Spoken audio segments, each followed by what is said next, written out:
السلام عليكم. فيديو جديد حيكون عن تغيير الفحمات الخلفية لسيارة لكزس LS 460 موديل 2010. طبعا قبل ما نبدأ بالإجراءات في شيء لازم نسويه على كمبيوتر السيارة مشان ندخلها للسيارة بوضعية تغيير البريكات. في حال عدم الدخول بالكمبيوتر يفضل فصل إصبع البطارية، وطبعا الأفضل حسب الكتالوج تاع السيارة انه ندخل على الكمبيوتر وندخل بالوضعية تاعت تغيير الفحمات، وهيدا مشان نتجنب انه يخرب ABS او يخرب اي شيء بنظام الفرامل. بداية بنختار السيارة بالكمبيوتر. بعد ما ندخل على كمبيوتر السيارة بنختار System Selection. بعدها بندخل على شاسيه، نختار من القائمة أول خيار اللي هو ال ABS ال VSC وال TRC. بعدها بندخل على خيار ال ECB Utility اللي هو Electronically Controlled Brake. هون بيعطيك ملاحظة انه هذه الميزة بتستخدمها لما بتبدل الاكتويتر تاع البريك او لما بتبدل البريكات الامامية والخلفية. بعد ما توافق على الملاحظة السابقة بيعطيك الخيارات الأربعة اللي موجودين هون، أنت بتختار منهم ال ECB Invalid. بيعطيك الكمبيوتر ملاحظة إنه الميزة ال ECB Invalid الهدف منها هي تعطيل البريك الإلكتروني، والأسباب اللي بتستدعي لها استخدامها واللي من بيناتها اللي هو الفرونت والرير بريكس ريبليسمنت. بعدها بيعطيك الكمبيوتر الشغلات اللي لازم تكون بالسيارة، إنه هو الباركينج بريك أبلايد مرفوع، الشيفتر على البي، الاجنيشن على الاون، والمحرك مطفي. وبهيك بنكون دخلنا بوضع تغيير البريكات. بيعطيك هون الكمبيوتر ملاحظة انه الالكترونيكلي كنترول بريك انهبيشن صار موجود، وبيخبرك انه بمجرد ما انك تشغل السيارة لاحقا بيلتغى هذا النظام. بعد ما دخلنا بوضعية تغيير الفرامل على كمبيوتر السيارة، الآن بنبدأ بفك العجل الخلفي. الآن بنفك القفل اللي موجود هون.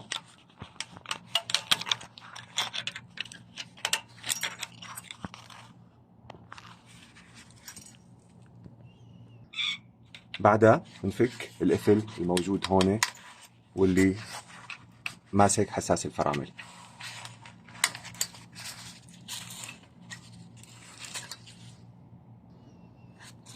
نسحب حساس الفرامل من مكان ونسحبها لهذه القطعة، لأنه مع الفرامل بتيجي القطعة جديدة.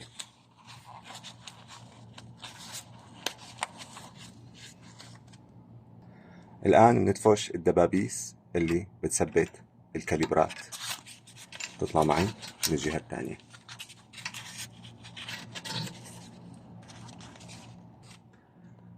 الآن باستعمال فك البراغي بنرجع البستونات لمكانهم. طبعا بيكون الإجراء سهل لأنه نحن بكمبيوتر السيارة دخلنا على الوضعية تاعت تغيير الفحمات.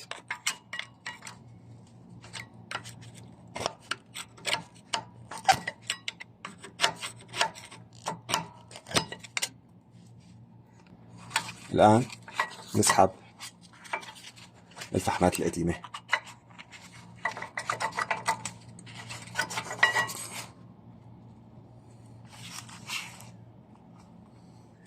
ننتبه على أمر مهم خلال تركيب الفحمات اللي هي آتي القطعة اللي اسمها شيمز. هذه الهدف منها انه تقلل الصرير او الصوت الصفير اللي بيطلع منهم للفحمات. اغلب الورش لما بتغير بترميها لهذه وبتعتمد على الشم اللي موجود اساسا بالفحمات الجديدة، ولكن الافضل هدول نتركهم، وحتى بعدين اذا بدك تشتريهم فسعرهم كقطع غيار سعرهم مرتفع جدا. نظفتهم للشمس باستعمال فرشاية الحاس من الجهتين من الداخل والخارج. والآن منبلش بتركيب الفحمات الجديدة.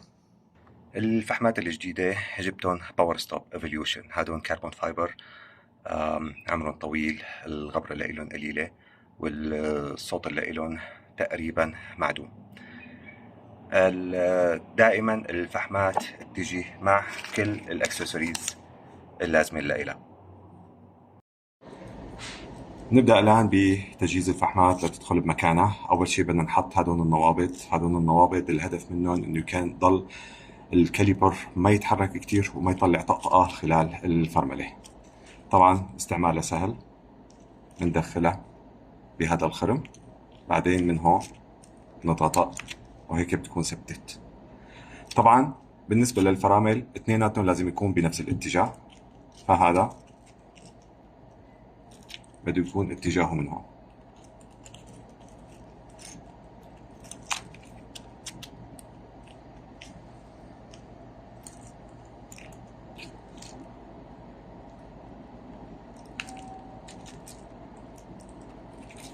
هيك ثبتوا اثنيناتهم بنفس المكان، وهيك صاروا بالنسبة لمجموعتين الفرامل. الفرامل الفحمات بيجي معها لوبريكانت من نفس الشركة. المفروض من المناطق اللي نعمل لها تشحيم هي المنطقة الخلفية من الكاليبر. طبعا طبقة رقيقة جدا نوزعها على السطح محل ما حيكون فيها تماس مع الشم. بعد ما حطينا شحمة على الاثنين بنحط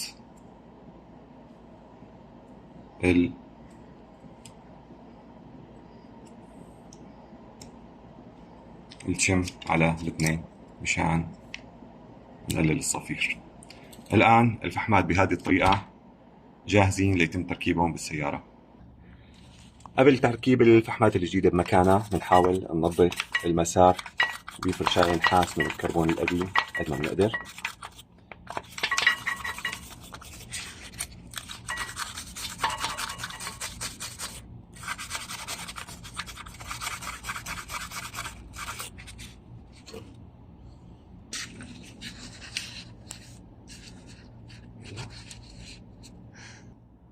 الآن بندخل الفحمات بمكانهم. طبعا الأماكن اللي بيعملوا سلايدنج على الكاليبر حطيت لهم جزء صغير من الشحم.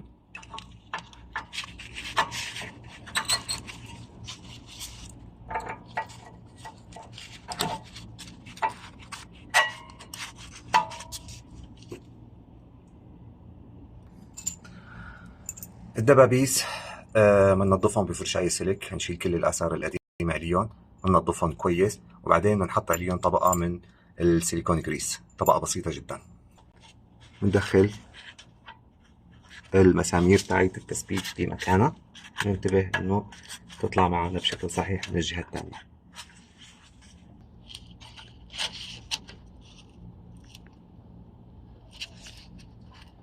الآن بندخل الكليبس تاع تثبيت الدبابيس مرة ثانية، بندخل فيه الحساس تاع البريك باتس، وبعدين بنثبته بمكانه. تثبيته بمكانه في له مكان ورا بيثبت فيهم، بعدين في له حفرتين صغار بكل دبوس لازم يدخل فيه ويثبت مكانه.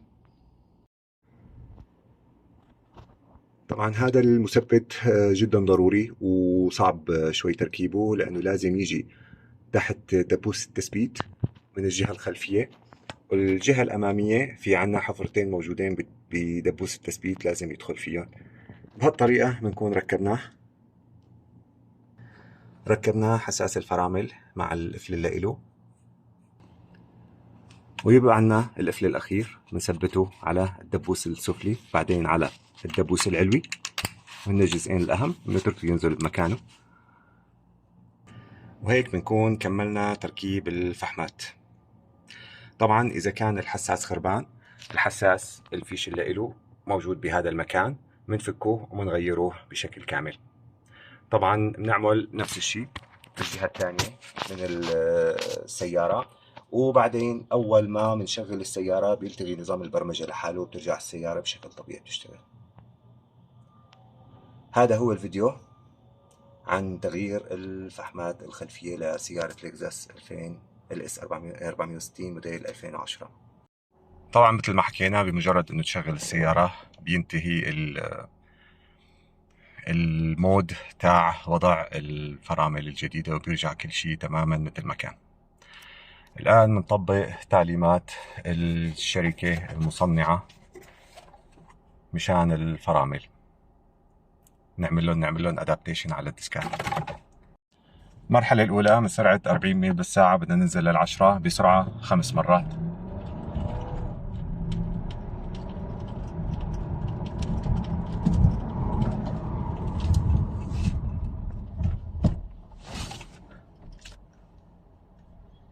المرحلة الثانية من 35 كيلومتر بالساعة ببطء ننزل لل5.